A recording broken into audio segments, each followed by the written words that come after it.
Okay, gonna try this again. Waiting for. Oh, there he comes.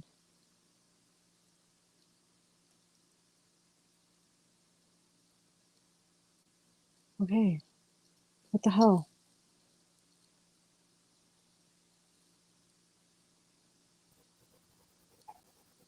Okay. Oh shit. Okay. Why oh shit? Boy, you are not fucking kidding. Why? What happened? Uh Having to wait too long.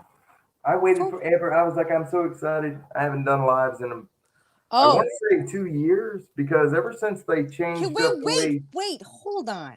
Let me introduce you first, jumping in. Okay, welcome everyone. I have Waylon with me from the Sorcerer Ama Erimana Sul from the Black Tower today, and we're going to talk about everything Necronomicon related. He is one of the most respected magicians I know, and he has so much knowledge on this system, like more than 20 years, I think, right? 25. 25. So Give he her. is he is the one. If you have any questions about gate walking, about anything, just but yeah, we're gonna. All Uh right. I did So want to say one thing though about that. what? Uh I am not the only one though. Mm-mm. You have Magicology. Yeah, but the Who is one that I know, that's oh my friend, my Well, friend. I'm also going to look at this kind of like in a humble sense because Mm. I am on the shoulders of others, and we all stand on each other's shoulders. So to me, Okay, I say so you want to do that. some shout outs? Go ahead. Yeah, I want to be respectful because I'm not the only one. I may have a bit more than others, but everybody I've known that walks this path, that actually lives and breathes this shit. Mm-hmm. Uh, we all learn different things. Like for example, the Black Tower group on Facebook that was made for practitioners of the Necronomicon, so that we could share our knowledge, our ideas, or so forth and so on, so that we could expand upon it. Now everybody has like their own thing. Like for example, my good friend and brother Nick Giet, who I call Magicology, we call him Link. Uh, he was the first person I got to talk to Mm-hmm. concerning the Necronomicon, and I just geeked out because it's not that I thought I was the only one, but it was nice to meet a fellow practitioner who actually knew a lot about it as I did, It and was so devoted. we got to work together and actually come up with what different symbols mean and so forth and so on. Like there were things he knew that I Mm-hmm. didn't know, and there were things that I knew that he didn't know. So so we kind of worked together. And Yeah. then, of course, you had Papers in the Attic with Messiah El Bey. That thing, he's like yeah, he's the man. Oh yeah. Never heard I of wish him. I'd Is he? known about him sooner. Is he? Does he have a channel? Yeah. Uh, What? I don't really remember the name of his channel off the top of my head, Oh. which that makes me feel really bad. I think it's just Messiah El Bey. Okay. Uh, I wished I had known that he had Papers in the Attic years ago because Papers in the attic. Okay. a lot of his older material concerning it would have saved me a lot of trouble. Because where I live, I am literally probably the only person within 100 miles or more that Mm-hmm. even knows how to work that book or knows anything about it besides the book of 50 names. Okay. I want to talk. Let's talk about Sorry about that, but I just wanted to kind of throw out I'm Oh, going to equalize the respect there, but I do appreciate it. I am honored. Thank you. oh, Wayland. You're such a nice guy. You know that? Well, got to keep my head on the ground. Otherwise, You must out. be from Alabama. Nice people come from. You Yeah. must be from the southern south parts of the Oh, yes. states. Oh, yes, child. Oh, yes. Oh, Lord, I called you child, and that's part of your thing. Get some grits and some cornbread. No, no biscuits, biscuits. Okay. Anyway, I'm gonna get distracted. Yeah, I know. Um, I wanted to talk. Let's see how this is gonna flow. Hold on. Do we For have a any place where like people can ask questions and Yeah, everything? when people are here, Is it They can through ask questions. YouTube or Facebook right now? This is on YouTube and Facebook. It's on both. Oh, Hmm. oh, okay. It's called StreamYard. It's fucking dope. Like, so anybody that's on your Messenger on your Facebook, you can add them on. I don't know how to add anybody else who's not on Facebook. So it's a link and then you link into your channel, and then that links into the people with the code that I sent you, right? Ah, here we go. Here we go. Yep. It says to watching. I just want to be able to see it. Can you see now? Yes, I can. Okay. Sorry about that. I was trying not to. I had to mute it. I just want to be able to keep up with questions or something because I can't see it on my end. So Don't worry. We might not get any questions right now until after, but I'm really hoping that I mean, I did put up a thing a couple hours ago, and people have been asking me for lives lately. So the only thing I don't like about the lives is like when you rewatch them, you can't see the people that were asking questions on the live before. So it's like if you answer a question, you don't know what you're answering, like when you're watching it, if you're not on the live and it's like recorded. yeah, yeah, that was kind of weird earlier when we were first talking about this because I was like, I at first when I got in, I was like, we whatever, because it didn't say live or anything, and then you were like, we're getting comments, and I was like, oh shit. Yeah, I know, because I didn't So go live. I didn't somebody go. caught Waylon before he's camera ready, so that was Yeah. cool. All right, so let's ooh, ooh, ooh, Let's ooh, ooh, do the ooh, damn ooh, thing. ooh. Now, I hear these stories sometimes of these people who are like, oh, I got the necro and I just like summoned my watcher and this happened, or I did this and I opened the gate and I did all this and I had all these experiences. And now that I'm actually practicing it, it's like, can you explain why it's important to go through it systematically, and how when someone just randomly opens up a gate, what's going to happen to them, if anything, or because there are chaos magicians like myself, I'm not going to lie, but I am trying to do things systematically, but from your point of like Good questions. First off, yeah. second off, let me try to chew that down simply. Okay, so for example, the book itself is a nightmare. Like you'll look at it, you can read through it, and some of it will look like it makes sense, like, oh, well, this is a spell, or oh, this is this, or oh, this is that. Or the ritual format is so spread out through like two chapters, you're sitting there going, okay, and you're taking notes, trying to remember every little thing, like sprinkling of salt 60 times and all this other stuff, Mm-hmm. and a double ring circle.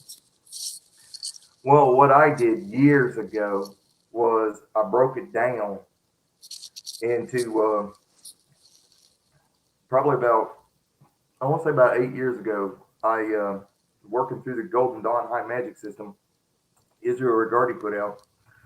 I decided that before I decided that to understand how the Necronomicon could be used for a high magic ritual individual, Mm-hmm. I was like, well, this book is best understood using the concept of high magic ritual outline.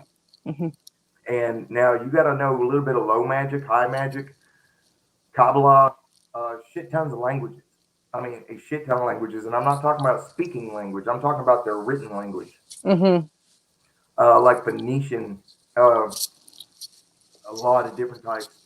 And that's neither here nor there. But anyway, there was a lot of knowledge I had to have before I could ever do this. But about 8 years ago, I decided I'm going to break it down into a ritual format.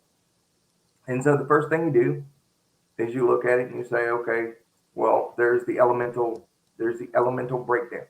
Everything has an elemental base. Everything, fire, earth, air, water. Okay, you just have that. You have that in low magic. You have that in high magic. You have that in witchcraft. You have it in shamanism. I mean, you have it, and it's Mm-hmm. there for a reason. And and I realized real quickly that that book doesn't straight up say, oh, this is this and this is that. And thankfully, having a shit ton of years underneath my belt, I was able to look at it and go, okay, but instead of like elemental gates that you enter and work with, there are beings or entities that represent those four quarters. Okay. And then the idea is to call upon them in their season. Like, for example, you have spring, summer, fall, winter. Well, what you want to do is during the springtime, you would be facing east, of course, and calling upon Sed, or not Sed. Oh my goodness, I'm thinking of the beast of, yeah. But anyway, but each one had like a different aspect that you called upon in ritual, and you would sit there and you would initiate yourself through that element. Mm-hmm. And you can, anybody knows anything about initiations knows that an initiation by elements is probably the easiest to do. Mm-hmm. Literally, you don't really have to have much knowledge about that, and all you have to know is, like, that east is of the sun, so it's the rising of the sun, so forth and so on. uh, North is your watcher, south is Enlil, west is Anki, and off the top of my head I'm drawing a blank and I don't know why, probably because I've already done it. But anyway, each one is different one. So in the springtime, so March 21st, when spring starts, you would be calling upon that quarter, calling upon That's that. Arimon's day too. And then in summer, facing Mm-hmm. south, Enlil. During the fall, Anki in the west. During the winter time, called the Watcher. But here's the trick to it. It is the only system I know of that starts in the light, takes you into darkness. So actually, what you're doing is the very first one you do, because you're always facing north for your rituals. So Mm-hmm. you always start with your Watcher first. Mm-hmm. That's why that was the first thing that I like shared with you, was how to conjure your Watcher. How Yeah, to. but what I'm asking is, there's people that will just pick up the book and summon their watcher, or there's people that Yeah, will just open yeah. up the gate. You People can, do are a you? lot. Yeah, so you're saying you can do that, and you're gonna still like Okay, what so is? imagine it's like this. It is a book of sorcery, Mm-hmm. first and foremost. It comes across as a priestly work, and the reason why is so that you adhere to the system as a religious follower, Yeah. if you will, like, because as a priest or a priestess of, and then say Anki, Marduk, or any of these beings or whatever. It could be a Nana, it could be anything. Mm-hmm. It doesn't matter what calls you to it and what God from the book calls to you specifically. Mm-hmm. But you first approach it like you would if you were a priest or a priestess, entering into the mysteries of magic and witchcraft in general. And So you these treat are it like it's a sacred system. exactly You because want it. first thing you do is learn how to treat it as the sacred thing that it is. Mm-hmm. Because and we all know that as we work with the gods and goddesses, Mm-hmm.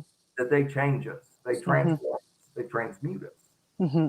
And so it's one of those things. So, and I've seen a lot of people, say, "Well, I didn't walk the gates, but I still work with the 50 names of Marduk, the spirits, Mm-hmm. and they answer and they do work for me." Of course, not everybody's called to be a gatewalker. Not everybody's called to be this, that, or the other in it. Yeah. It is the only book that it's not that you can start anywhere in it, but the thing about it is that the people who truly are going to gain something from it are the ones who are diligent about it and actually working completely through it like a system. Mm-hmm. And Mm-hmm. the reason why is because you'll start. What it does is it refines Mm-hmm. the inner self. Yeah. And when it refines the inner self, as we used to say back during my Temple of the Vampire days, as we unleash the power to change ourselves, Mm-hmm. we unleash the power to change the world. So, Yeah. whatever vibrational state you're at, that you're vibrating at, your world, everything that comes into your life that comes and goes, is going to be in relationship with and to that vibration. That's the only reason I would suggest working through it fully. Uh, doesn't mean You that, would do very well working in the primal craft. yeah, I had the first three books. I gifted them to somebody, but I did work all the way up to calling upon Cerberus. So I did do the four elemental gateways, and I do hold those deities Mm-hmm. sacred. Yeah, I, yeah. you know, I find it so like okay, so the more that I grow as a magician, and starting from a chaos magician, just kind of taking here from there, just being like, chaotic. Yeah. I find it so just like I learn so much discipline within myself when I stick to these magical systems. I'm not gonna lie, a lot of them I don't complete.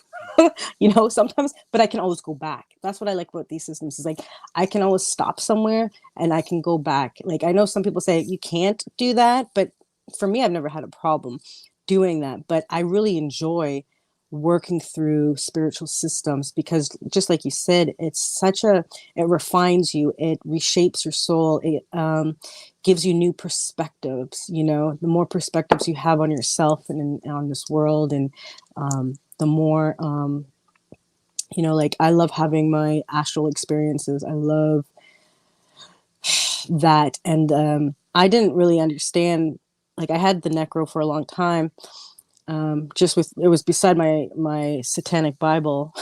I was like, blah blah blah blah blah, and then when I started working with oh shit, what did I do? It was one of the Sumerian gods. Oh, when I was working the Sabeti, I looked at this again and I was like, oh fuck. I'm like, this is this is about the Sumerian gods. I'm like, this is fucking crazy. I never knew, and I'm like, yeah, like so yeah, there is like this thing in this book, and the way that it's made, that it's so like hidden, and it's like almost like every magician will have a copy of this somehow, some way, but until it like falls off your shelf, or like, something makes you pick it up again and you're like, oh, now I see what this is. Okay, where do I start? And then, you end up running into someone or meeting someone in your path who turns out to be a guide, like you are for me, Waylon, you know and then boom, I'm gonna be starting my gay walking in a couple weeks, maybe sooner. A Yeah. week, 2 weeks, yeah. So It's a little bit less than 2 weeks, I believe. hi, If I Jeremy. wins. Jeremy Crow's with us. Yeah. Hey, Jeremy. Uh, uh, oh man, I remember him from shit years and years ago. Holy I'm crap, early 2000s with Michael W. Ford stuff when we were yeah. doing Yahoo groups and everything else. Holy Oh, crap. Jeremy's a fellow Canadian. He's only like an hour away from me, so that's pretty cool. And we got a bunch of stuff we're going to be doing in Toronto. And I told him to, now that I have this live, I can bring on so many people, and I can have more than one person too. I Yeah. think, yeah. But I Uh, think he's asking a question. Oh, same thing with me. yeah. I Well, had he it on had my it next shelf with to the a copy of Satanic the Bible. Satanic Bible. I did It's too it's for like they were years. together, because they're like novels, They're just, Well, here in the States, if you go to like a Books a Million yeah. or, well, any bookshop that we have down here, you'll always see the Necronomicon, and right beside it, Anton Xander LeVay's books. I don't know why they do that, but they do. Uh, I was going to say, though, that it's rather interesting. I feel very eclectic, which I am eclectic as shit, but I thought it was weird, though, that working with the Necronomicon, on my own personal channel, I've talked about, dreaming the dead and speaking with the dead and so forth and so on since I was a child. That it's interesting that part necromancer, part priest, part sorcerer, and I really don't know what you call that kind of a mess that I am, but it's the sorcerer, man. That's all I know. But here's what's interesting about it. No matter, and this is for your viewers and for anybody who runs across this, no matter what aspect of life that you are called to, the Simon Necronomicon has parts and pieces in it that will literally transform you and help you excel in your own practice.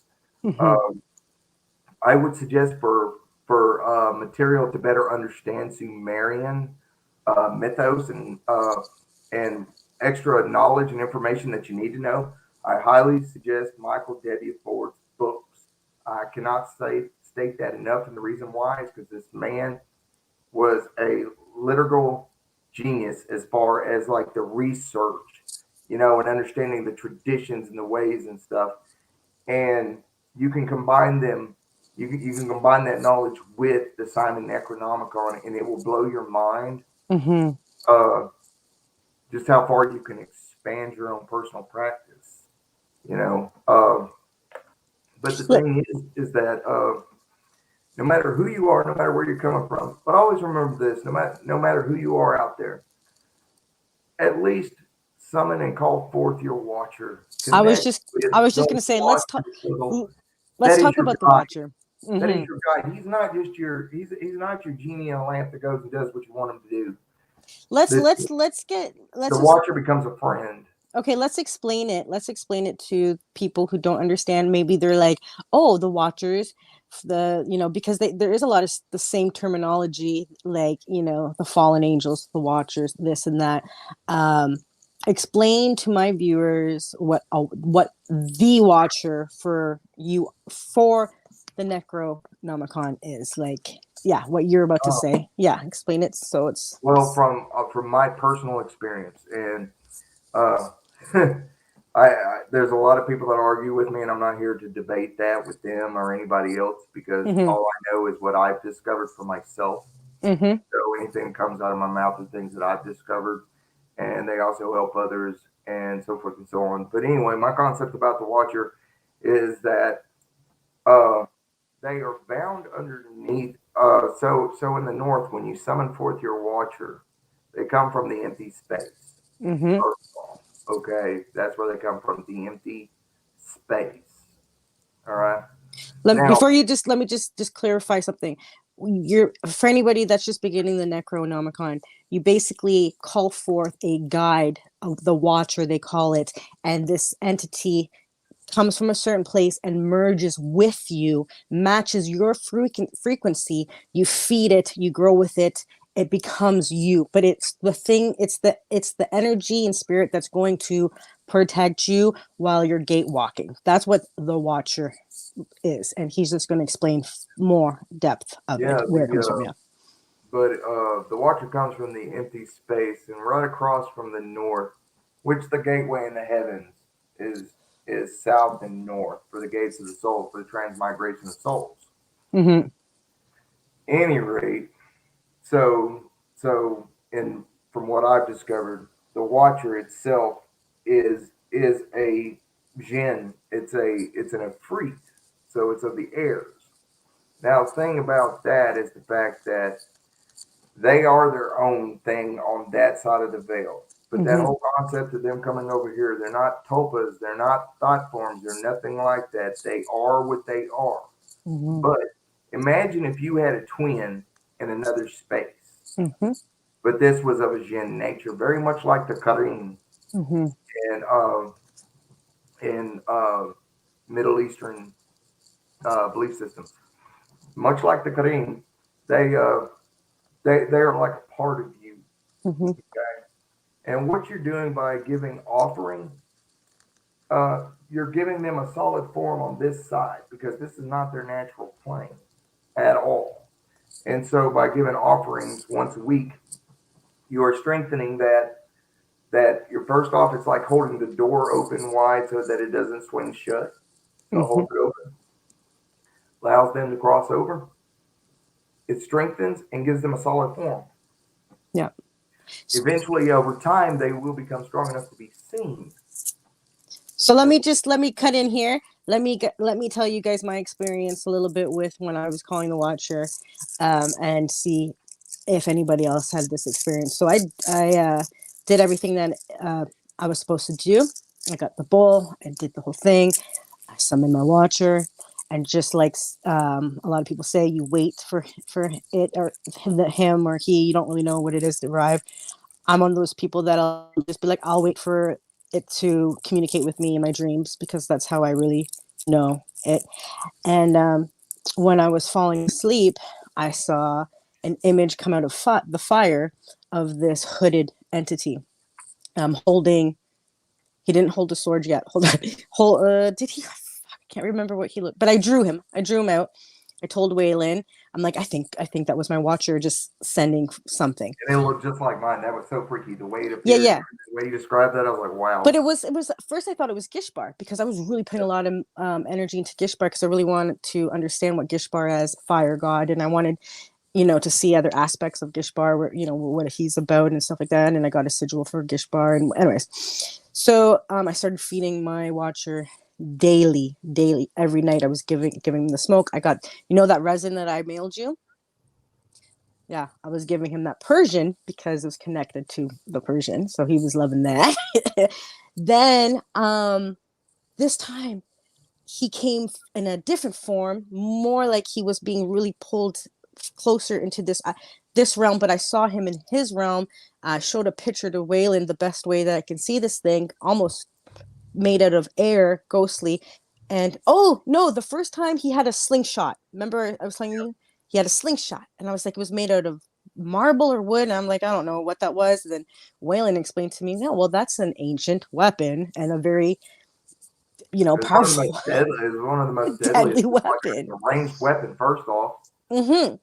So then the other vision I saw when he became more into manifestation was, he looked like out of Pirates of the Caribbean. The ghost things. I don't know how to explain Yeah, it, yeah, but yeah. this time he had a sword, and he was saying, to me, what I got from it is he wanted me to get him a sword, which you do have to get your watcher a sword.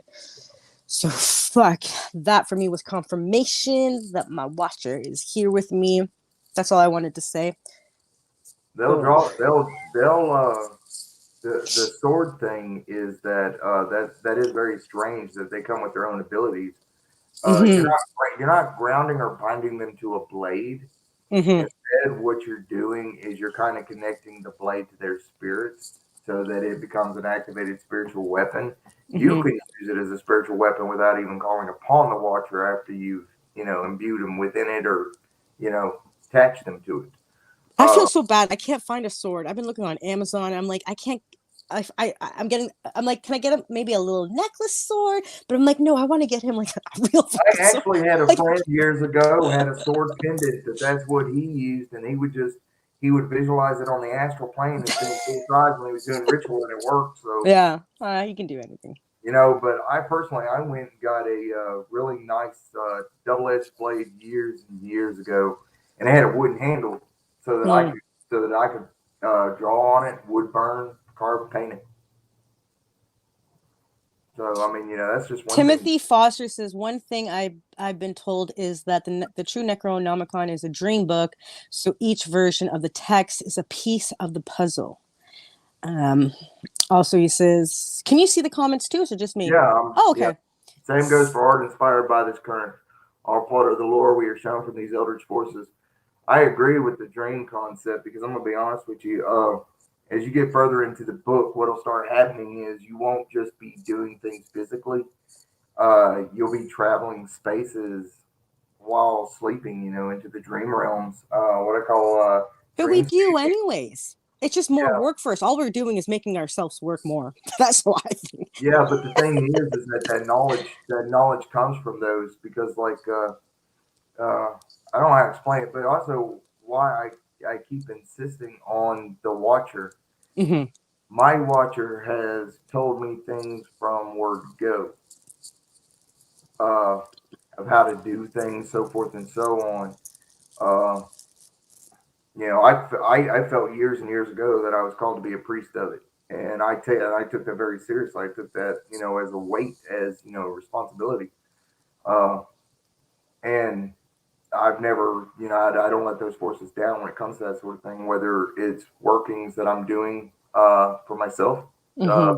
whether it's rites I'm doing in honor of them, whether I'm helping others, whether through teaching or through rites of healing for others or to help them remove stuff, because a lot of the times it's not that it's difficult. It's just it's hard to explain uh, how all these things tie in because like the Necronomicon by itself is literally a template Mm-hmm.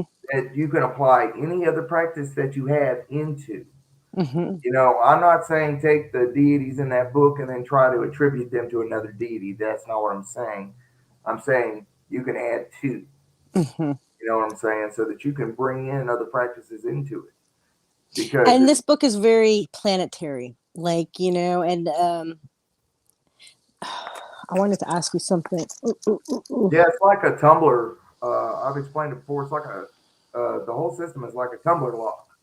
Like for example, you have the day. then you have the hour, you have the planets, you have the moon phase, you have the zodiac sign, so forth and so on. And these things, when they align perfectly, holy crap! Talk about some powerful magic. Now, outside of the Simon Necronomicon, this is true, but that makes the system even more potent as far as being able to get results from working with the 50. Of course, with uh, the What did gate. you use the 50 names for? Just like would you say that you were more gravitated to like certain ones, or did you call them all at the same time? I kind of called them all at the same time. Or were you I, using them for I, spell I, work? I don't think I've ever called them all at one time. I don't believe I've ever done that. I don't think I need that kind of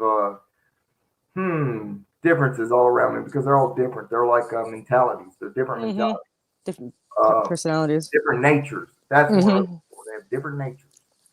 Uh, but the one that I was called to, and he is by far not necessarily my favorite, but he is most beloved to me, and that's Barashukushu, kindest of the 50. Oh yeah, And, that's like the third one, I think. and there have been times in my life where I think that the reason I was drawn to him is because my nature seems to connect so well with him. Yep. There he is. Because, Just to all let the you things I guys can do, I always reach out with the right hand first, trying to be kind and nice. see, I put half of them on stones, guys. I was guided to do this, and it's funny because Waylon said, "Oh my goodness, you were guided to do that too." Yeah. I was There's so literally, many stones in my I was room. literally told to get Black It's River. hard to paint on these. Yeah. Thankfully, we have a Hobby Lobby where you can buy Black River rocks. Thankfully, Mm-hmm. so or you can use White River rock and use black paint, Yeah. whichever way you want to do it. Because you know how some people they connect better with one color as a background and another color. It's whatever makes it spark, whatever makes the magic spark. Mm-hmm. That's what you want. Anything that fires off that, it's like an adrenaline rush, but it's not adrenaline. Yeah. It's just this fucking force, this flame coming up inside you that says yes, and that's what you want. If it comes to life inside you, if it sparks a reaction from you, that's what you want. There Explain is to me no wrong way. how Gishbar comes to you. Like, how do you Just explain? pardon me. Just Yeah. pardon me. The couple of times I've actually seen Gishbar, because thankfully I just call upon uh, the power of the flame itself, Gira, Mm-hmm. to That's the actually realm. Isn't that the gateway realm? to act. Yeah, yeah. Mm-hmm. It's the realm and the power of the force Mm-hmm. that Gishbar uh, is formed of, and that's just to open the gate to call the 50 or to call whatever spirit of the different whatever that I'm working with. Mm-hmm. Uh, the thing is that so I did a lot of research, and I really wish I could find my notes on it. So, and I've had this conversation many times. The name of the fire god is Gishbar. It's Gishbar Ba Gabil or Mm-hmm. Gishbar Ba Gabul. And the reason why is because you got the twin aspects of flame. What does fire do? Fire can either warm or it can consume.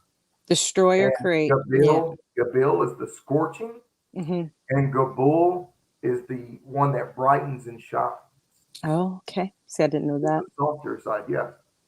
And so, So is Gishbar both of them together? yeah, well, Gishbar is Gishbar, but are you calling upon his right side aspect or his left side aspect? Do you want the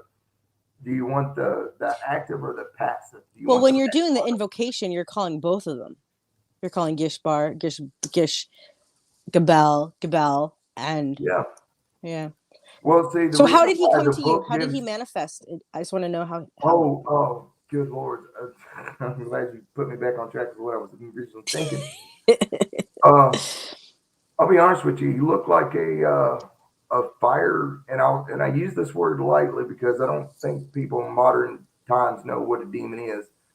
But to to kind of fast track this a little bit, he had demonic horns-like features, Mm-hmm.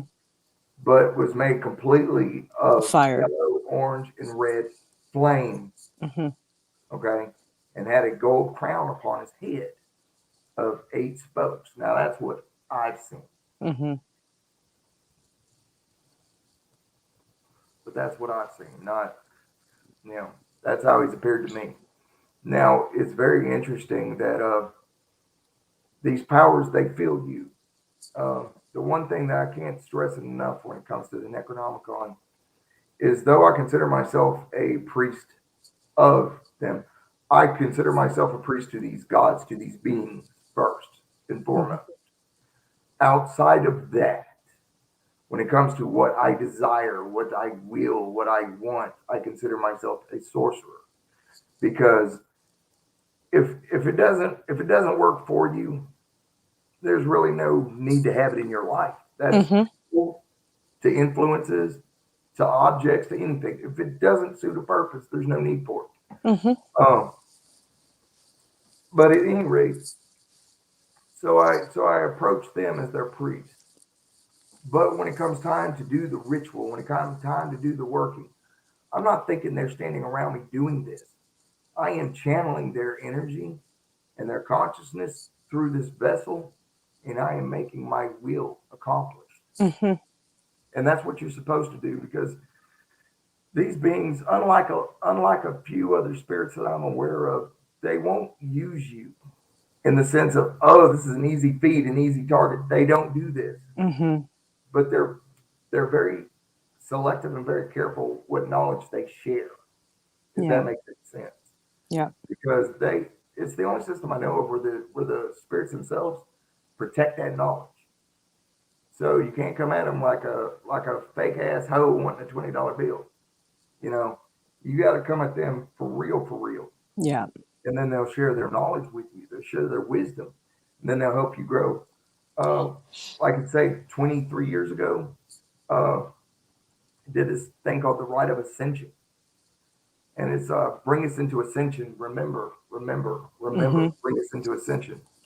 Uh, the concept is for the evolution of the soul within.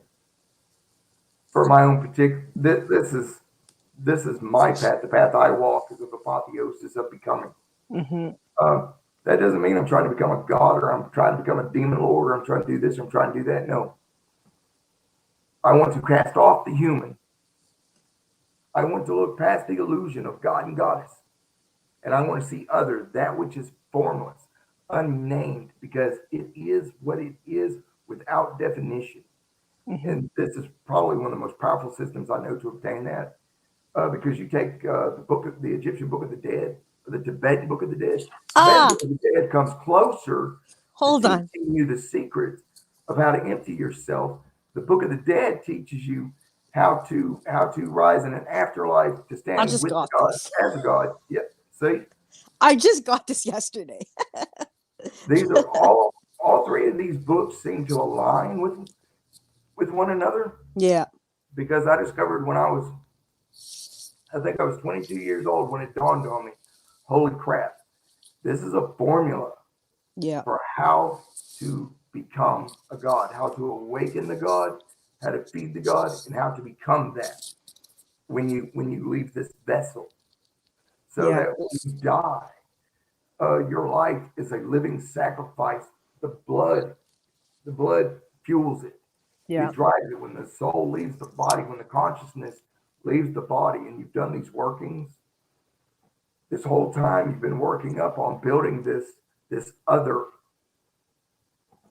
aspect of self that is beyond human, that is beyond definition. Mm-hmm. And through doing all the workings, you've refined the totality of yourself. And you've broken past the shackles and the chains of illusion, of lies, of deception, of ego. Holy crap, Mm-hmm. ego. Ego's crazy, man. Dude, just go with it. Holy shit. Yeah. You Now, I know, don't know if I agree that, like, I've heard a couple people say that, they talk about H.P. Lovecraft and this, that, and the other. I think that maybe the title Necronomicon, uh, no, I was watching something about the Necronomicon. The book was called Al-Z or something, the Book of the Dead. And then, Kitab il al Azif. yeah, Yep. yeah, yeah. And then it was changed to Necronomicon by, who was it? somebody changed it. It was either Larry Barnes or Somebody, well, yeah. I take that back. One of the guys from did the artwork for it. What they did was they took the three seals of my shoe and combined them into one, and we call that the Great Seal. Because if you're an Necronomicon practitioner, have you one on your altar that's an altar piece, because it is the great gate from which all things from this book open and close. And also, love, love, love, love the amulet. Thank you. Look, we have I matching can't believe I amulets. haven't had one since I was in my early 20s. Yeah, I had an extra one, guys, But and I was mine was like, nowhere near this nice. Not gonna and lie. you know what I like about this? It doesn't irritate my skin. Like, you know how sometimes because this isn't, I don't know what this is probably made out of. Like, the chain itself is cheap, but fuck, it doesn't it's not cheap enough where it irritates my skin. You know what I mean? Like, I can wear it for a bit. But you know, it's funny because I'm slowly getting more personal gnosis on. Obviously, you guys know I'm a person about. I got a lot of passion behind me, and I'm always trying to put myself. And you know, I'm realizing now it's like there are people out here that are in such a hurry to evolve and spiritually grow and become more, where they forget that that you've already ascended. You've already reached that level. And that's something where these gods I know are trying to help us. It's like, take your time with this and enjoy it, because you're going to miss this life experience that you're living in right now. And what you're supposed to do is use this information to have the desires and the becoming of a human personality better, like a better person that you are today.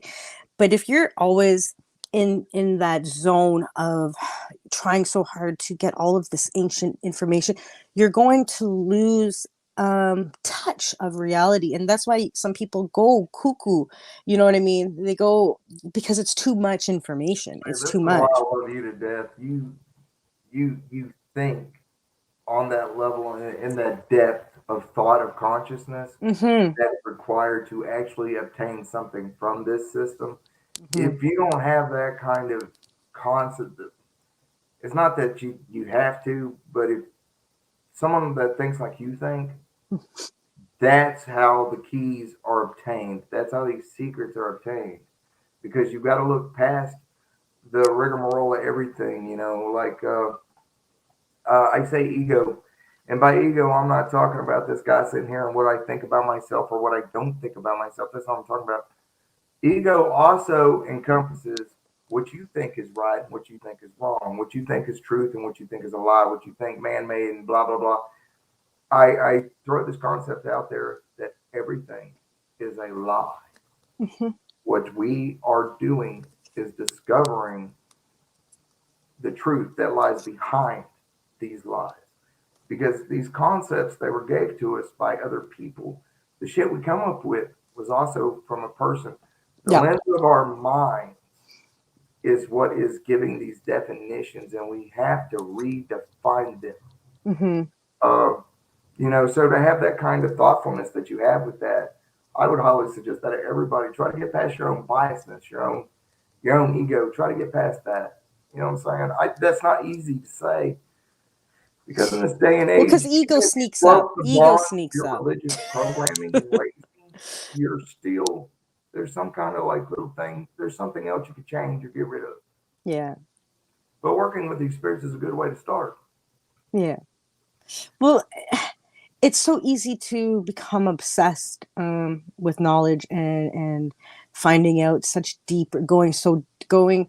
I mean, there are some badass magicians out here that have gone to really far depths of consciousness, and they're still grounded and they're still doing what they love to do.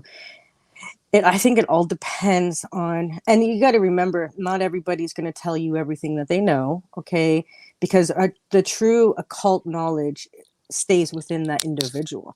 You're not going to make grimoires about the real shit that you really, really know as a person. you know, you're only going to give people what they can handle, and you have to let them discover it themselves. You know, these Yeah, people that write these grimoires, they're just like us. They're just humans. People that wrote the ancient Sumerians, they still are human beings that were just connected, and you know, we're supposed to take that knowledge and make it more and grow and grow and grow and grow. But there is stuff that is and always will be I'm hidden glad you hidden. said that. I'm going to get to everybody's questions in a Oh minute, yeah, so don't think I'm ignoring you guys. I'm not. yeah, let's Uh, get so I'm trying to listen to her and try to keep up with everybody's saying in case questions do come up.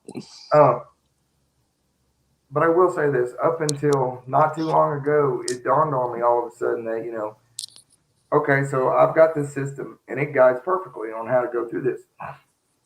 That will work for some, and some people it won't work for because Mhm, everybody learns at their own pace and in their own way.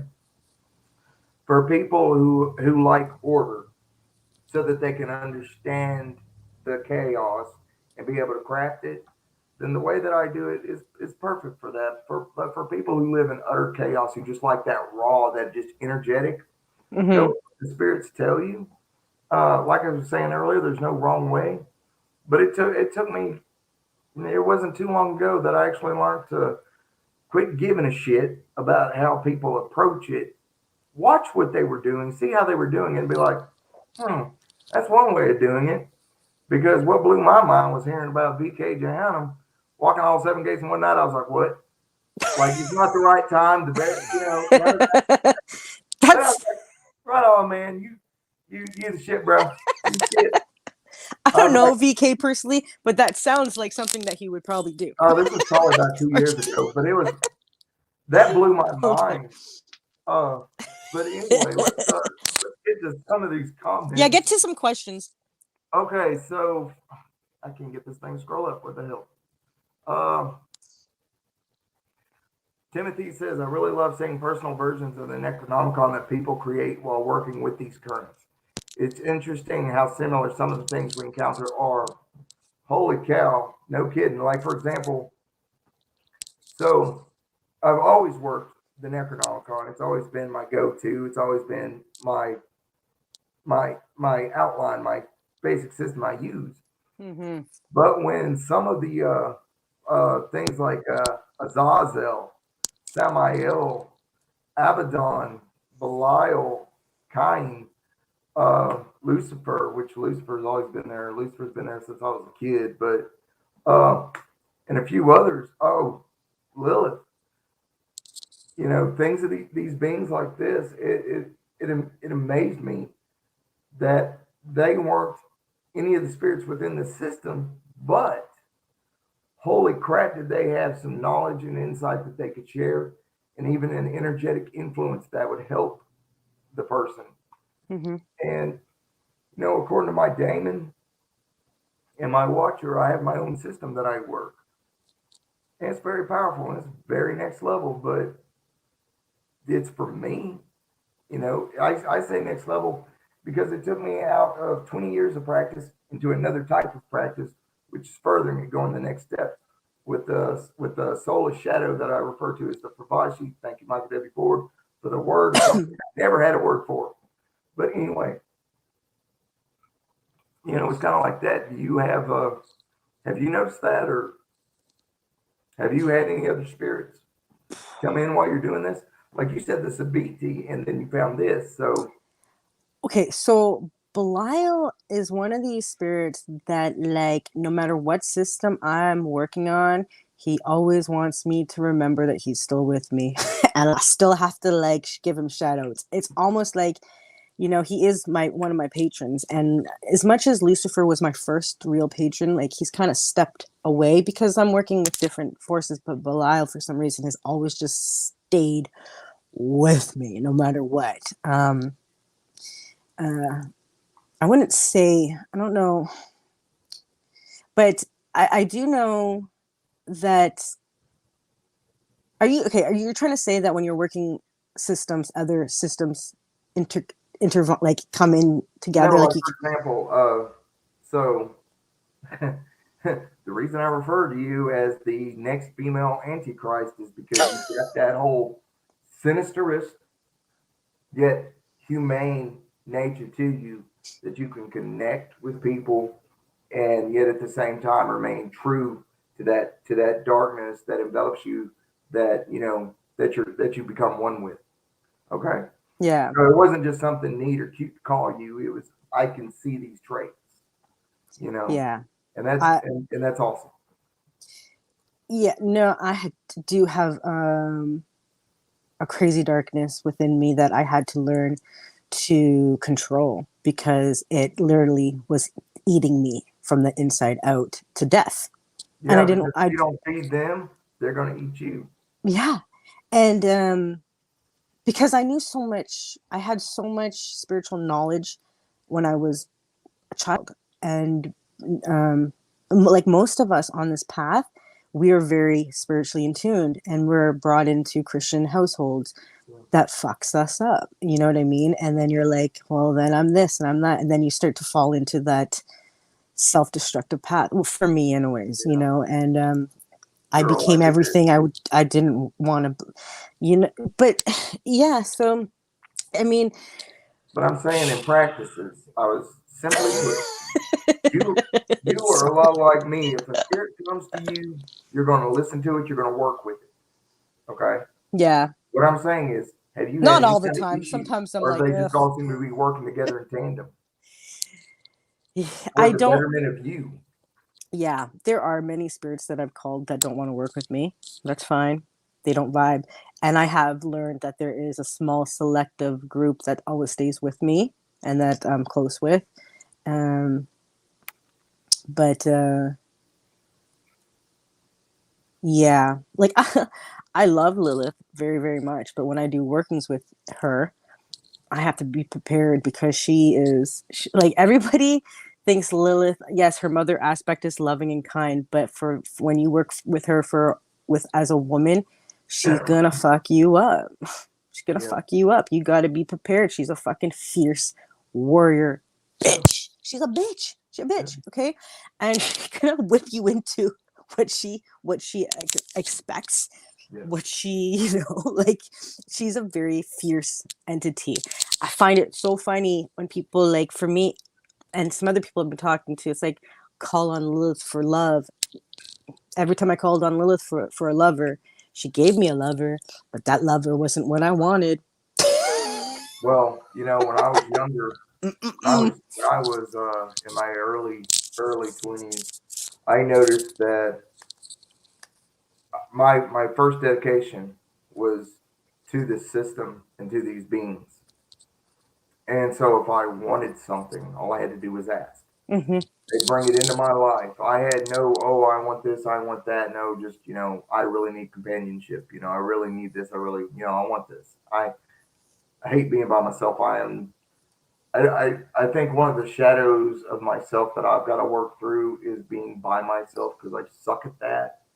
Uh, Hell to me would be an empty void of no consciousness outside of my own, and that would fuck me up.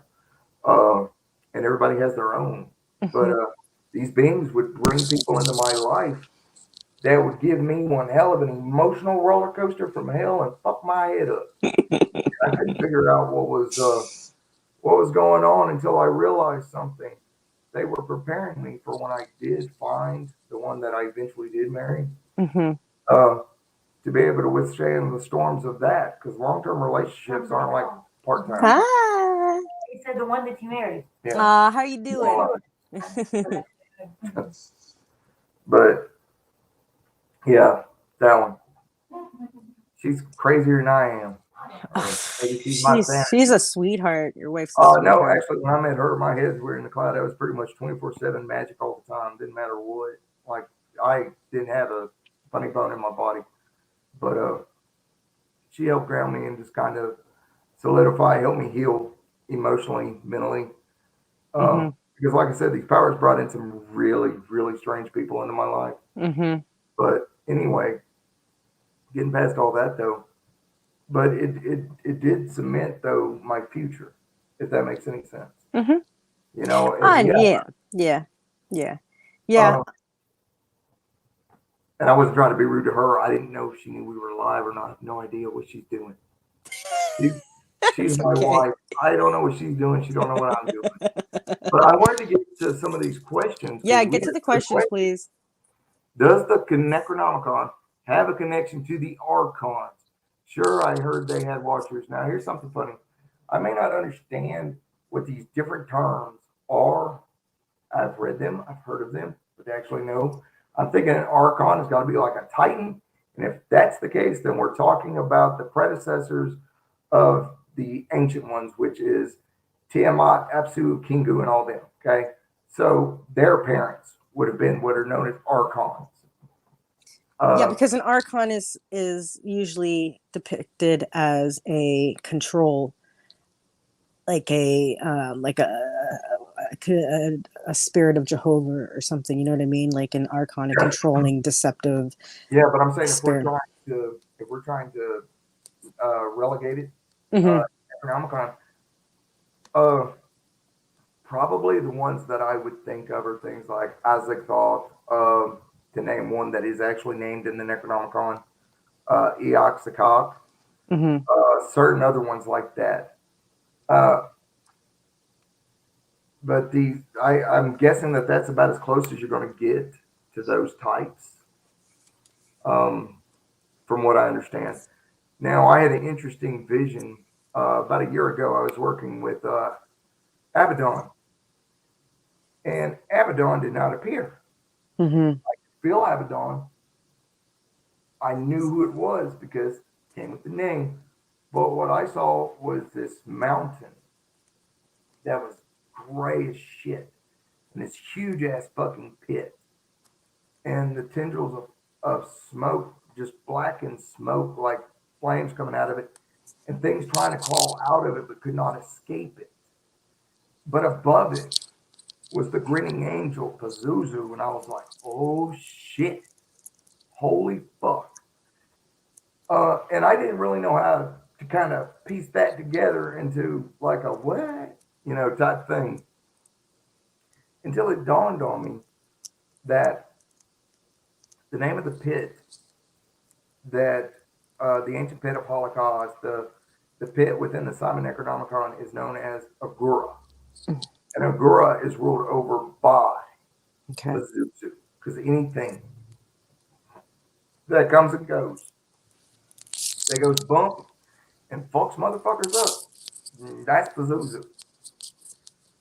Uh, And so I did find that was interesting. Now that does not mean that Pazuzu is Abaddon. That is not what that means because we're not crossing streams here. I'm just pointing out something. But it was interesting though that Abaddon showed me that correlation. And the gray on that mountainside was from the ashes. Hmm. The fire was so hot and it consumed so much. The only thing that escaped it was this almost like mist, like if it was misting outside. Hmm.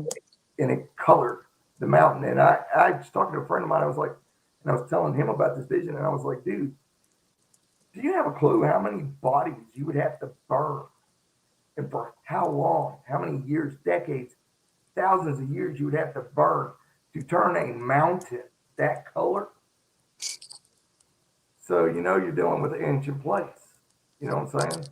And so that was interesting. Uh, Neither here nor there, but I tied in my opinion. But the reason I brought that up is because I saw a gigantic uh, uh, vertebrae that was bleached white right beside this pit, and it had this nasty jagged piece missing out of it. And this gigantic, I don't know if you call it a spear tip, I don't know if it's a sword, I don't know what the hell it was.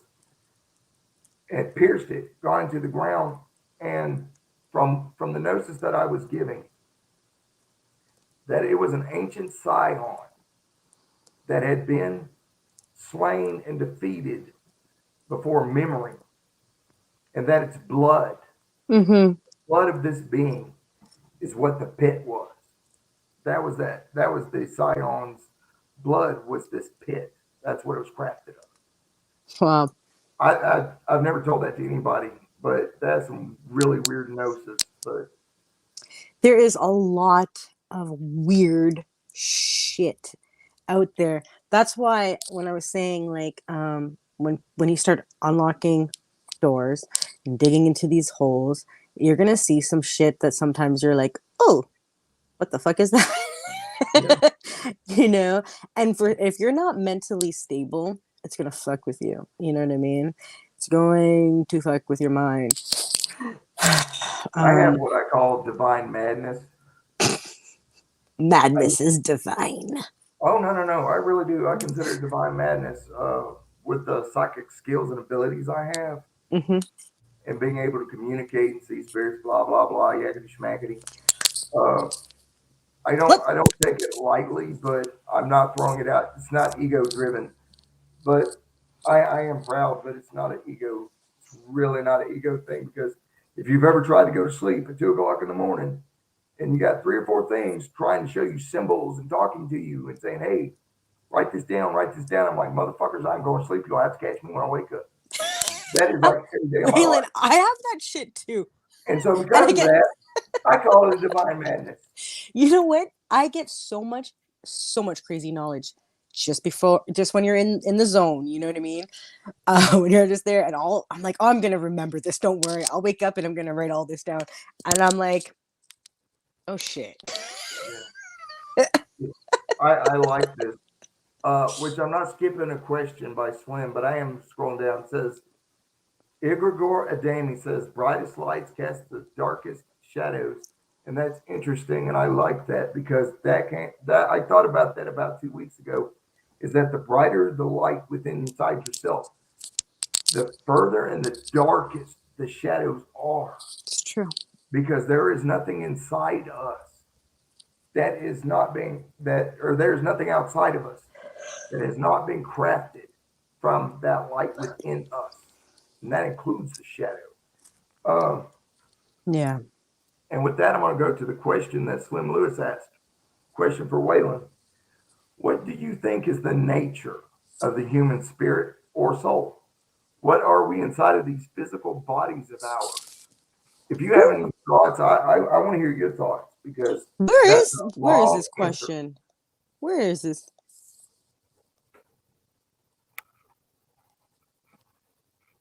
Slim Lewis, it's one, two, Question for three. William. Do you think the nature oh, okay. Question for William. What do you think is the nature of a human spirit or soul?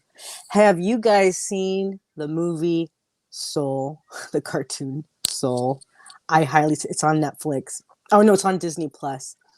Um See, it's I a miss all the good shit when I decide to unsubscribe it is because so I good watched all the Star Wars it shit. explains reincarnation as like for children, you know, and like it's just a really good fucking movie. God damn it.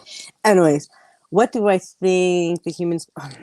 This is so complex. Oh, I'm about to This drop is into so. those. I want to hear yours. I want to hear yours It's because so crazy because it's just everybody has a different interpretation perspective. Nobody on this motherfucking earth really fucking knows. It's no, so subjective. thank you. You can die saying you know the truth, but until you physically can prove it to everybody, you ain't shit. And then you know what's gonna be funny is you can't prove shit to anybody. You can only you can only discover the truth for yourself because when you do figure that out, ain't nobody gonna be standing around for you to tell them. But I can say this: we are intelligent entities living on a physical realm trying to survive, and we're trying to expand. We know as a species what kills off our species is the genetics of certain personalities that harm things that isn't good for the human species to evolve because of the damage it does to that individual and what This kind is of why I still use the term good and evil, even though I Mhm. do not mean it in the diametrically opposed duality of this world. Yeah. Because there are some things that are straight up fucking evil and you Yeah. just named it. Yeah. Well, it's not beneficial. It's not beneficial for the human species to survive, to have people molesting and raping children, because that child is damaged. That shit So makes my stomach it's turn. not, you know how some people say, oh, well, it's because society hasn't accepted it. No, it's because it takes the right of somebody's choice. Right? That's I what it believe fucking that does. anybody can be anything they want to be, and they can believe how they want to be, and they can feel how they want to be. But that is one of those things where I'm like, don't let me fucking see it, because I'll murder you. Yeah. So as a species, and I try to look at this as, I try to put in everything together: scientific, spiritual, and what's the other one? You just apply it as Psychological. a practical man. Psychological. We have to have all of that, so we can, because we are exploring different consciousness, we are exploring different realities, and we are highly intelligent, and we are capable of doing a lot of things. But you know what, Waylon? The thing that's kind of crazy is that on Earth, to have that resistance of anger and war and negative, that creates physicality. And people don't understand that. We live in a vibrational realm where we need the opposites to vibrate together to keep this form alive. Once we have all evolved, there is no need for physical manifestation of this realm. The planet will cease to exist when we have no more need of that. So that's my take. No, I fucking love that. See, the, you've got to have that. It's like with what I've discovered about the Necronomicon. I've studied for 25 years, right? All these, oh my goodness, left hand, right hand, oh my God, at the paradigms I've put myself through just to understand something. But the thing is that I applied those exact same things. You have to come across it logically. You have to come across it spiritually. You have to look at it in a practical manner. You have to look at it as a metaphor. Yeah. Oh my goodness. I think that's why the term lucid was used in the term lucid dreaming, Mm-hmm, because when you're seeing, it's like you're there. mm-hmm, I don't know how many times in the last year, well, not year actually. So whenever I had that surgery on the back of my head, was back in June.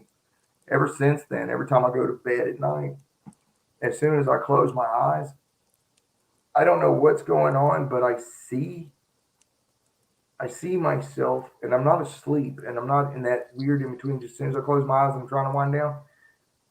I'm either in some kind of like vast field, surrounded by trees, water, sometimes snow. I never know when I close my eyes what the fuck I'm going to see, what setting I'm going to find myself in. And then I have to go back to my Native American blood, and I have to remember my own family stuff with the with our Native American bloodline, that we're working with the wolf and the eagle, that the wolf teaches you the earth, the solid, that which is known, that which is experienced right here, right now. And then the eagle, which gives you flight, it gives you sight. You can see beyond. And and so I got to apply all these things when I was approaching an Necronomicon. I didn't just come at this like baseline. Now I did for a while, trying to just be like, what the fuck is this? And how do I properly do this? Because I was like that for 3.5, 4 years, going, what the fuck? Okay, all I know is that this thing calls to me. It's fucking powerful, and these spirits are answering. Uh, but I do want to get this. So Hi, I'm going Mike. to I try want to say to. hi to my friend Mike. Mike Rusi's here. I want to say Oh, hi to everybody. yeah. Hi, everybody. I know you guys. Thank you so much for joining in our live. Like, thank you, Jen. Thank you, everybody. Holy shit. Um, Mike actually makes swords, and he had a sword. I just forgot about that. He has a sword for me. So I think I'm gonna get Mike to give me one. Get his sword to me, Mr. Yeah. Michael. It's All about right. time. He said Uh, I need to watch the Internals. I have. Is that the Eternals? I saw. I literally ran across something on YouTube the other day about the Eternals. I'm like, what the fuck? I want to watch that. Is that something new?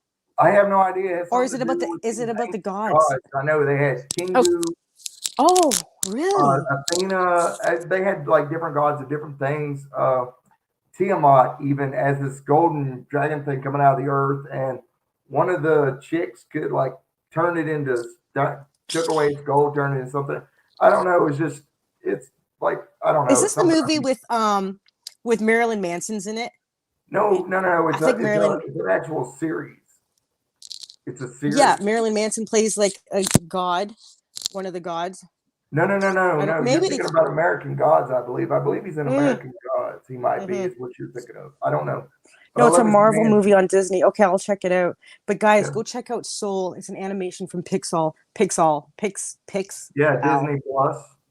But let me try my hand at answering this question now. Okay, go. What do you think is the nature of the human spirit or Okay, soul? now it's your turn. Yeah, Yeah, that was mine. yeah. What do you think is the nature of the human spirit or soul? What are we inside of this physical body of ours? The nature of it.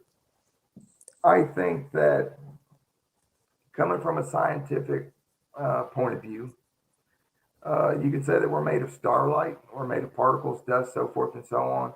Well, here's an interesting concept I have. I do believe, like the ancients did, that we are a multitude of things in one form. Mm-hmm, Most cannot be seen. mm-hmm. Only the most solid and densest of forms can be seen. So I believe that I believe it's the spirit, the soul, the physical body, and then you have what is known as the emotional body or the aura. Mm-hmm. You have the energetic body, which can only be registered by like energy, Mm-hmm. uh, so forth and so on. That's the nature, as far as like what I would call the nature of a thing. However, I will say this: I think that I personally believe that the three main parts that we work with is the spirit, the soul, and the body. And I'm gonna try to put this in dummy terms, like that, this for dummies and that for dummies, because I have to do that to myself all the time. Always having to keep it simple to myself. Uh, but the way I like to look at it is this: you have that which is of a higher nature, that is neither good nor evil, right nor wrong. Uh, that's none of these things. It is a divine essence, and I call that spirit. And spirit is that light, okay? And that light abides within us at our core, okay? Next thing is I believe in the soul. I believe that the soul came from the waters. And by the waters, I'm not talking about like the oceans and rivers and blah, blah, blah. No, I've only ever seen it. And the only thing I get when I've seen these waters, they're so dark. Holy crap, man. It's like shiny blackness. I mean, as far as you can see. Uh, and within that, this material contains memory, not Right. just not just your memory. It contains the memory of all that has ever lived, like the collective unconscious or subconscious or whatever that term Like is. the Akashic records. Yeah, uh, but the soul itself, the material is so ancient. I mean, It is.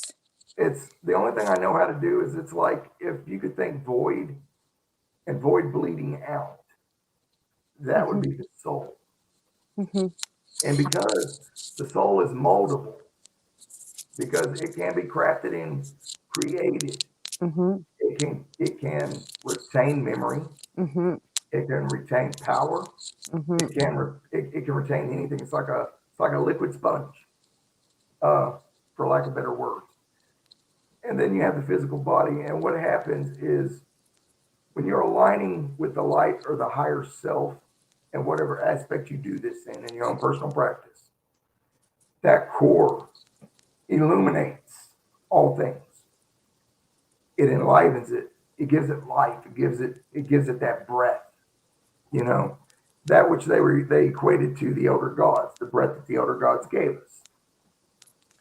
That breath is a light, and that light is an illuminator. It is an enlivener. It gives life. Mm-hmm. Any rate, And so as you go throughout your life and you're in alignment with this, what's happening is based on your actions, whether it's through ritual practice, meditation, whether it's through whatever you're doing, you're constantly obtaining new energy, new power, new memory, new thought, new all this as you go throughout life.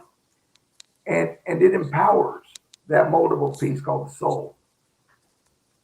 Now, this is where the Necronomicon comes in.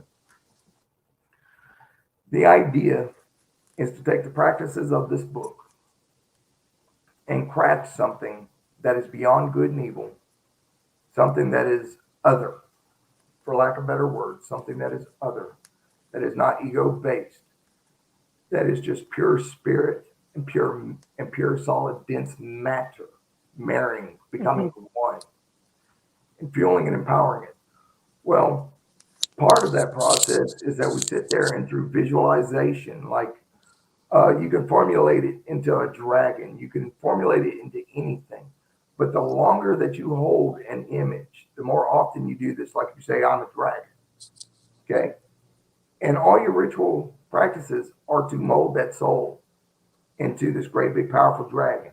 And I'm just using this as an example. What will happen is that if you've empowered it, strengthened it, and gave it, and your consciousness is connected with it, when you die, your consciousness will go to it. Mm-hmm. As long as you've learned to not be held down by this, as long as the things of your life have not uh, got an attachment that's out of your control. Well, and that's people.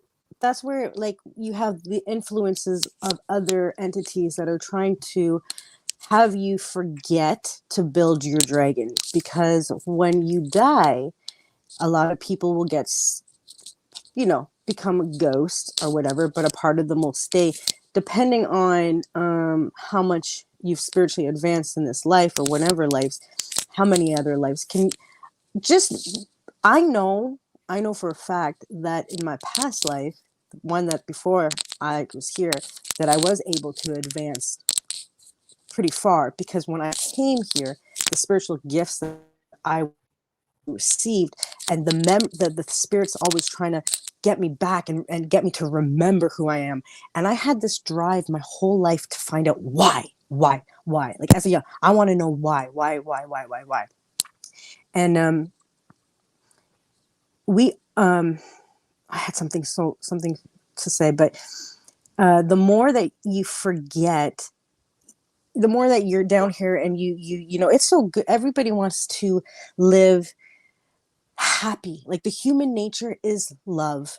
It's even the worst manipulative motherfucking person is because they're not getting love. They're not loving themselves. They can't express love. They don't know what love is, but they yearn love. They yearn when Yeah. love. Oh, where'd he go? You're back. There. Do you know what I mean? So Yeah. So love is like the biggest motivator for our survival, and for even entities. Yes, there's entities that are made out of pure chaotic anger, but you know what? You have the ability to destroy it. I know this sounds so gay, with love or something. You know what I mean? Like Well, that energy is so powerful. 3 years ago on my channel, I threw this out. I got called fluffy. I got called not true left hand path because I wasn't evil enough. And I shrugged it off because I understood, because one thing is very apparent. These are not people that they don't truly understand how things really are. They're going by what they think. What they're going by with Ego gets in the way. Oh, well, Yeah. if it doesn't appear this way, or if it doesn't do this, then it's not really this. And it's like, what the hell do you think got us to this point? Change that to a curve. Get over your love hating. There is a time and if place, you- and trust me, the most powerful sorcerers and is people that actually have the ability to love and to give love to the ones that are deserving and loving themselves, because those are the ones, when if somebody crosses me the wrong way and hurts somebody I love, or hurts me, that the love that I feel, that amount of love can be turned around to that much into the other force, the Yeah, balance of see, that. and you've got to be Yep. blended and married in that sense Yep. with yourself. You got to be true to yourself. I'm not going Mm-hmm. to love a motherfucker who is constantly attacking and assaulting me. I'm Right. gonna beat the motherfucker's ass. Yeah. You know, I mean, that's just what it is. Uh, everything has a purpose, even if we don't understand It it. does. Everything can. And so there are certain It things you got cannot to respect. exist. This is physics. I watch physics. I might not understand it all, but I watch physics, and a physics professor guy said nothing can exist without a fucking purpose. We Yeah. might not know the purpose, but if it does not have a purpose, mathematically, it cannot exist. It has to have an equation. It Yeah. has to have a purpose. Love is symbolic of light, and light represents extension. Mm-hmm. Hate is like gravity. Mm-hmm. It Mm-hmm. coalesces and holds down. It is restrictive. Yeah, it Now, is. this does not say that there's not a reason to hate. Instead, my counter opposition to that is that there's a time to love and there's a time There to hate. is. There is. And it's And you've learning. got to make room for both. You've got to be honest because they're both passions. Yeah. They're both based If on you give love to all of your friends, and then you can't love hard to people that really deserve all more of that love. You're spreading out yourself and you're giving this fake love that these people are just they'll never love the way you do if you are a true lover. Like, this is getting fluffy, but whatever. yeah. Because I Well, I don't stopped. think it's I don't fluffy. really I think have too it's many. just real fucking talk. Yeah. Yeah. People, I don't know why they think the left hand path being this and you're so delusional to think that this path, people that represent hate and all this shit, they don't last long. Okay. Because the true magicians that I know are very loving, compassionate, family oriented people. They stand for what's right for their family and their loved ones, and they'll do anything for them. Yep. Not these false people that just, you know what I'm saying? So We had another question. What are our thoughts on the backwards path? I feel like I'm in church. Well, preach. Just to preach. We're gonna preach it. Be on a roll. Give it to us. A roll. This is the What church are of your thoughts on the backward path? the backward path. Yeah, what are your thoughts on the backward path? Backward Okay. path. What I'm learning also is that just because it's in a grimoire, and not necessarily true, guys. Just because people say they're on the backwards path or they're on the left hand path, sometimes there's things that are backwards on the backwards path that are backwards that are backwards. Think your Taylor Soldier Spy. I don't know the backwards path. So, what do you mean the backwards path? You got to be Well, more like what? well, by the backwards path, it's oh man, the backwards path. If I'm not too bad off, I believe that was a Andrew Chumley thing, maybe. Correct me if I'm wrong, audience. I don't really remember, but I will say this: the backwards path to me, is symbolic of the path of the serpent, which I follow. Mm-hmm. And that is one of twisting and curving. It's knowing the tools of the enemy and knowing how to use them for yourself and knowing how to defend yourself against them.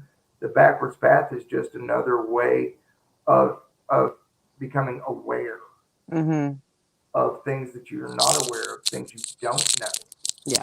It's like, for example, when we say left-hand path and we say darkness, that's not just some cute little cutesy words we're throwing around. Left-hand path is the passive, it is the feminine. And that side, it isn't so soft and all this, that, and the other. No, man, bitches be cold. They like shank you in the back and some shit, poison your coffee. Oh, evil, evil. It's But it's anyway, only evil but because it brings out what you truly are. And if you can't yeah, prepare with what you are, then you're gonna get an ass kicking, and then you're gonna be like, "Oh my god, the demons yeah, made me do it." No, the yeah, demons just brought out and yeah. surfaced But your shit. but the idea is this right here. You have two types of energy in this universe. Everybody, well, not everybody. Oh, if you feel energy, you're like, wow, that's powerful. Mm-hmm. That's the active aspect. That's the right hand. Okay? Mm-hmm. Left hand is what is unknown. It is what's unsensed, unfelt, unfathomed. That is a Yeah. whole nother level. Yeah. And that to me is what the backwards path is attuning to that, to what I refer to as the mother, you know, the most ancient one. I don't even have a word for her. Just wow, holy crap! Got a lot of titles and epitaphs for her, but it's learning the ways that are against all order. It's about Mm-hmm. tapping into the chaos, into that infinitely raw energy that is so subtle Mm-hmm. that you don't even know it when it's coming until it's too late. It's like working with shades and shadows. Mm-hmm. All of a sudden, they come to life and surround you. Like, what the fuck? Like, I didn't even feel since that. Like, what the hell? That, and, you know, but that's just me. You know, others might have their own thoughts on that one. Well, he's Timothy Foster said the backwards path has been around in many traditions. The backwards path connects to the work of Mark Allen Smith. Yeah, yeah. I was about to say, I just read that. Has real love, one healthy, well balanced. That's what happened to me. Is when I felt it all took Yes, away. Danielle, we're I was from. in the Yeah, comfort of that shadow and that nothingness. And I've never felt so loved in all my life, and I've never felt so protected. that's right. So yeah, I legit, you know, when she came to me and saved me when I was like, I don't even know how old I was. I think I was like 19. Mm-hmm. Holy we crap! I all never have forgot we all that. have these spirits that saved us in some point, and it was never a from these monotheistic religions that we were brought, because I remember going through so much hell and I'd be like, okay, I'm gonna pray to Jesus because I've got nothing else, I don't know. I'm sitting there praying and I'm like, what the ain't nothing coming to me. Yeah, Ain't nothing coming to me, you know. And but Lucifer came. yeah, And then like I said in my other past, he's always been there. I've always been part of that old ancient pantheons of the true gods, the ones that come.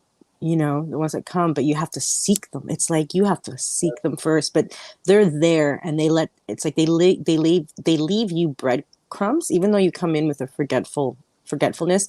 You still have these little things that they remind you of, and it truly is up to you to find it. And that's why a lot of people end up going through so much hell in their life, because it's that suffering that awakens that memory yeah. and calls out to that thing. I've Hmm. always said that the people who have suffered the worst usually become the most powerful if they survive the experience. That's right. Uh, the little bit I can say about Lucifer concerning my wife, because I that's her story to tell, not mine. But when she was a little girl, Lucifer came to her in the form of a little girl, not as a playmate, but like a comforter, you know, Hmm. and all this, that, and the other. And every time she was in emotional distress or pain, he'd show up every time. And then when she was about 13 years old, he showed his true form. And that's one of the things that her and I that connected me and her together was that despite the fact that I was this and I was that and I was involved in this and involved in that, it was like head deep in the occult in my area and was like, you know, working my way up the ranks of certain systems or certain groups or whatever. Uh, and she was just a lonely, solitary practitioner who just had her own way. The one thing we both found that we had in common was a personal connection with Lucifer and an undying love for Lucifer. Hmm. And even when we not necessarily agree or disagree, but even when we don't really have that much in common as far as the types of spirits we work with, because I work with really, really dark spirits.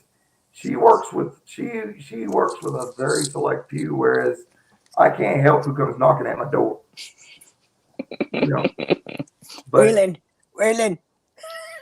yeah, it's like so she got her a statue that screamed Lucifer to her, and just like clockwork, every Sunday pouring offerings out to him and prayers to him for thanks, not asking for anything, just thanking, because he is one of the probably one of the I can see where he had the rank that he did. I can. His concern, his humanity, the humanity within that being is fucking blow your mind. Yeah. You know. Um, Yep. I think we had another question. Let me see here. Uh, oh no, it was a comment. Timothy Foster. Uh, it's our journey home. The backwards path has been around in many traditions. The backwards path connects to the works of Mark Allen Smith. That makes sense. I just said It's, I said that. it's our journey home. And here's the one I wanted to say, but it's also connected to the current within the Necronomicon, where we discover that part of our soul that transcends any known truth or reality. And that's what I was trying to get at earlier was the book itself and the system and what it can do and the part that it does. Uh, those think of yourself as not necessarily an onion or like an ear corn or anything, but anything that has sheaths or layers. Mm-hmm. That's what we are. Absolutely. Each part is connected to something else, whether it's the underworld, whether it's the earth, whether it's the air, whether it's an animal, whether it's this, whether it's that.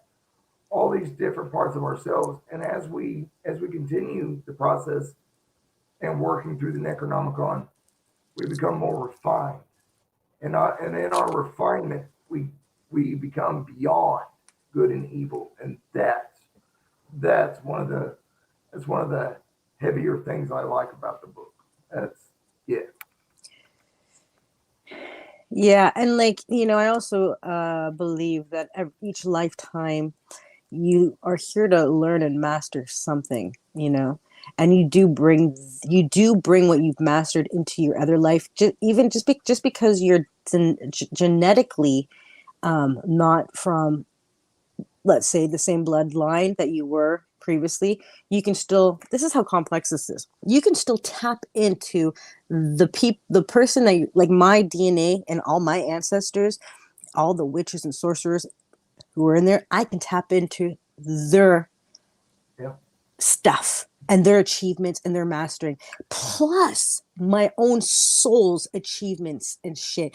It is so crazily, so much that you can tap into, but every life that you learn, that come into, you master something. If you Yeah. don't master it, well, you mastered something you don't realize you've mastered or that you needed to learn, and that's all it is.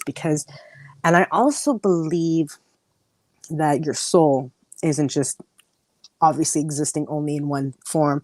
I do think that there's other lives in this life that are me, Yeah. that are me experiencing other things. Yeah. My daughter could be me.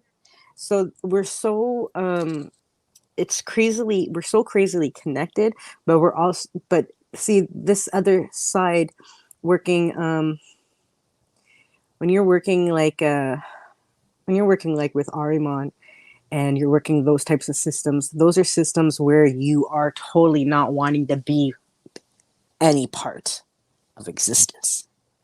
And there is a part of my soul that desperately wants to go back into the nothing, and I have to sometimes get myself checked back and be like, no, be in the present moment, because there's a yearning, once I you would start working with these things, you yearn to destroy, because you know this is an illusion, and you yeah. know what it comes with, and you want to go back to that nothingness, because when you're back in that nothingness, it's the most powerful form of energy, because it's nothing.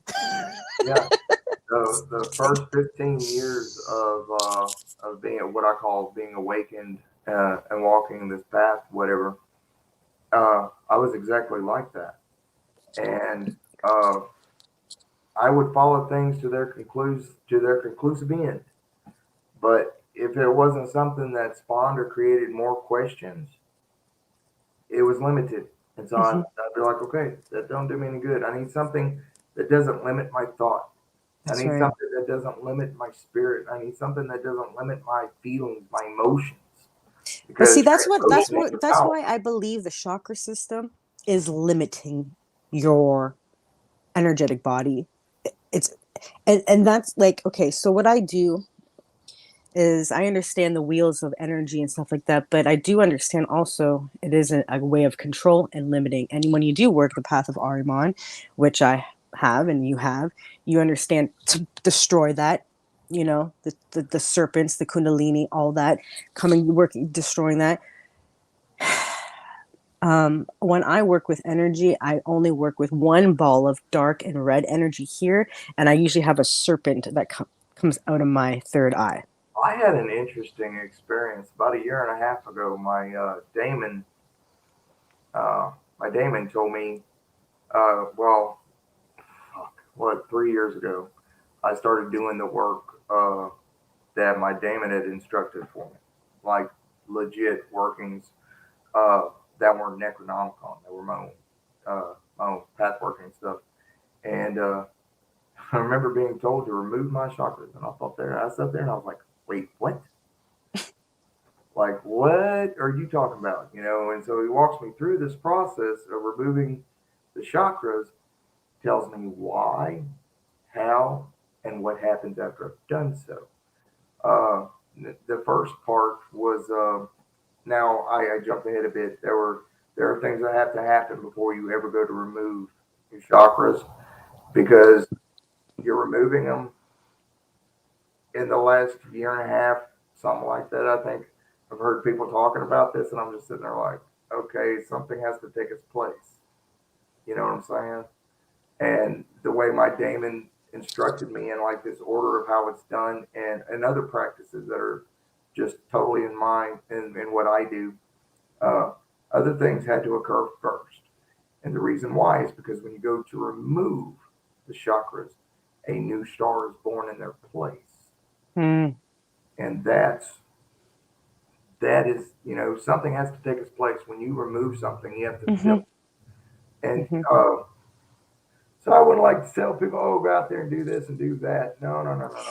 Better have If you're called to it, it will God happen. directing you in this process. It's not something you just do because you think it's blocking up your body's energies. I'm like, no, not taking a shit for a week is blocking up your energies. I promise you. Go get some Dulcolax or something. It's not your chakras. It's probably binge watching YouTube videos every day, or Not taking a doing this shit or doing for that, a or week, smoking blocking your. yourself stupid,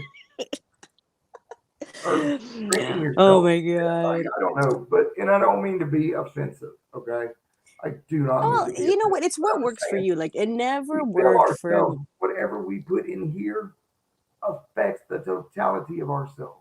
Yeah. Be careful, little ears, what you hear. Be careful, little eyes, what you see. All this shit. These things, they weren't just cute, and they weren't just this and that and the other, and trying to teach morals. We can also use it as a guideline how to create the best and most efficient self that we can be. That's right. And it's what you're drawn to. If you're drawn to something, go for it. Okay, don't Hey, do it just Lewis. because people said it. If this is for you, it's for you. I the only meditation and that I ever liked was when I would do using the seven devas, with Michael Ford. Like his shit taught me so much stuff using the dark center. Like dark energy works for me. The colored spectrum, the light spectrum did not work for me. It made me feel weird. I wasn't comfortable. But dark energy works for me. Yeah. What I fucking do. We had a question. I wanted to go ahead and answer it real quick. Yeah, Just to try to my keep up. ass is hurting. This is the I'm trying to keep longest. up with everything. Uh, does the Uh, Necronomicon cross over into discovering past lives, previously made pacts, or ancient demon connections? Actually, yes, it it does. does. In the It does. underworld with the Queen Erishkigal, uh, delving into the underworld is where you learn your past. It is where all these secrets are revealed. Uh, Strangely enough, I will say this for any would-be or want-to-be necromancers out there: Namtar is the go-to. Namtar isn't just the Vizier of Erishkigal. Namtar is a necromancer. I don't know if he's some kind of other type of spirit. I don't He really know, there is history of but he guided me in understanding necromancy as it was related to the ancient Mesopotamians, and that was very important, helping me to understand ancient thought versus modern thought and how you approach it. Uh, because, and I think not everybody's called to be necromancers. Some people may want it; they may think it's cool. Oh, I want to do this. I want to do that. So forth and straining. so on. But I promise you, there are so many things when it comes to necromancy that you need to be wary of. Hmm.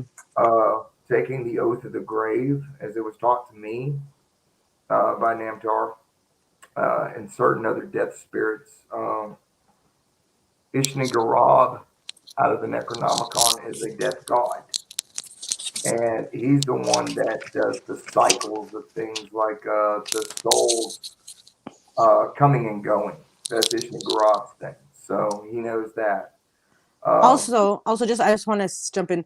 When you do start working with the Sumerian pantheon, right away, like for me, they opened up part of myself where I was able to see my past lives from Sumeria. So I know I'm Sumerian. They take you back to where, so you see your past life. You know what I mean? For me to say if I can see my past lives in the last like 500 years, no, I can't really. I needed someone to help me with that, but I can see my past lives from like that time. yeah, From that time. And when you work with the Sumerian gods, that's what they'll do. They're able to like open up your subconscious and your memories from that time, and you can see it. And it's almost like remote viewing. Like it's not a dream. You know, it's not a dream because number one, I didn't have physical. I couldn't have. You know, in dreams you can touch, you can move. No, it's just my consciousness looking and seeing as if it's right in front of my face. Like I and I'm can sorry touch it, taste it. that was Stuart Henney that had asked that question. I'm Oh, so sorry. I'm getting a little confused with all the. There's a lot of comments and then questions hidden in the middle of them. Uh, Logan, can I ask about your experience with the serpent at age 19? Well, 19 is not when I wasn't. Oh, my experience wasn't with. She never appeared as a serpent at the age of 19. At the age of 19, it was like I was like in the heavens, but there was no there was just this starlight, and it was kind of like you back away. It's like a Monet. You back away, and you can actually see it. And there was this beautiful goddess before me, and just all of a sudden, I just like she was solid. She was in solid black, like the blackness of space. sorry guys. Stars all on her, and a green veil that covered over her face. And seeing her, the first word that came to mind was mother. And I just broke down, and I don't know, man. She just like wrapped her arms around me, held me, covered me, and all the pain disappeared, so forth and so on, and I felt whole again. And then I started chasing that feeling, and I started making small changes in my lifestyle, not doing this, not doing that, so that I could keep a clear mind, so that I could call out to this being. And then later on, she would become, she would show me her form as this blackened serpent. Uh, it's not the Egyptian, it's not the cobra deity from Egypt. I don't even know how to explain it. You literally have to see her in this form, and I don't know. I just call her the silent whisperer, void mother. There's vampires that appear like that. They're called something. The women vampires are like half cobra and serpent. Oh,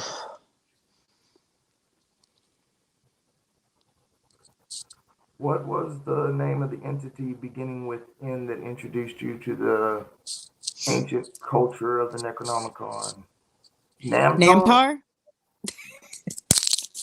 Namtar. I want to say he's in the Aurelia. It's funny in Aurelia to say it's the Book of the Serpent of the Worm, and I was like, "Holy crap!" So it is. So uh, You know, I don't know. Sorry, I'm not trying to make it like all about me or my experiences. I appreciate the question. Yeah, it's all about you. You're Yeah, you. I know. It's the sorcerer, yo. Um. No, I put it on a piece of paper and I sell it to you for $1. But y'all Oh, in the box, bitches. No, I'm just kidding. I want to apologize for everybody that's on Facebook right now. We can't see your comments, so Oh, yeah, when we get off, we'll be able to go back and see everybody damn, I on didn't know we was Facebook. live everywhere. Just Facebook and YouTube. But I'm gonna end this right now, and then I we can try do to this. behave myself, but I can't control it. What do you mean? You don't have to behave yourself. Your wife's Don't not tell me that. around. My wife tells me I have to behave all the time. Do not tell me that. Where is she? Where's your Because wifey poo? she's back there hiding in the bedroom in her own little world. All right, guys, I'm gonna Realize, end this right now because I'm tired and I can't feel my legs. so I want to But say thank you for having me on here. yeah, Thank you, of everybody who showed up. course, of Tell the course. infernal. Tell the So father. once I start my gate walking and I have my trustful guide beside me, my confidant over here, Mr. Wayland, um, if you guys have any questions about, like, if you're seriously wanting to do it systematically, I really suggest that you just hop on his channel and look at all of his videos that he has done on very detailed step-by-step ways of his experiences. And if anybody wants to, I'll go live in about an hour. I get a Yeah, break. if I'll go live on my channel in about an hour. he's feeling inspired now, so go hop Yes, on I his am. okay, go hop on his channel. It's called The Black Tower. Um, You and might have to put in the word Necronomicon after the Black Tower, otherwise you're gonna get Aegis Elba's sexy self, Mr. Man. Me. Fucking love me some Aegis Elba. yeah. Now there's a new comment. Huh? Eat some gumbo? I lied. I do remember my past life. I do remember my past life as like well, I don't remember. I have so many ancestors from Louisiana. Like I know I have a lot of African Creole in me because a lot of my ancestors, my grandma still. Anyways, that just came through because you said gumbo and everything. Yeah.